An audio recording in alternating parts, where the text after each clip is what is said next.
Drugs, ఉగ్రవాదం ఒకదానికొకటి link. ఉగ్రవాదికి బాంబులు తయారు జేయాలా, ప్రజల ప్రాణాలు తీయాలా, భయోత్పాతం సృష్టించాలా.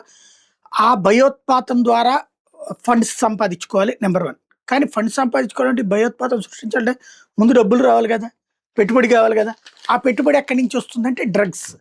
ఏదైతే అక్రమ మార్గంలో డ్రగ్స్ అమ్మి, ఆ డ్రగ్స్ ద్వారా వచ్చినటువంటి డబ్బుల్ని తీవ్రవాదానికి మళ్లించడం అనేది ప్రపంచవ్యాప్తంగా జరుగుతున్నటువంటి టెర్రరిస్టు డ్రగ్స్ యొక్క రిలేటెడ్ క్రైమ్.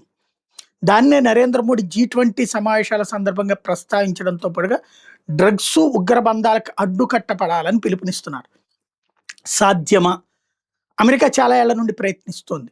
అనేక దేశాలు ప్రయత్నిస్తున్నాయి. అదే సందర్భంలో అనేక దేశాలు డ్రగ్స్ వ్యాపారాన్ని అనధికారికంగా ప్రభుత్వాలే నిర్వహిస్తున్నాయి. లైక్ బ్రెజిల్ గాని, తర్వాతన మెక్సికో గాని, అట్లా పాకిస్తాన్ గాని, ఆఫ్ఘనిస్తాన్ గాని వీళ్ళందరూ ప్రభుత్వాలే డ్రగ్స్‌ని అక్కడ పండించి అమ్మిస్తున్నారు.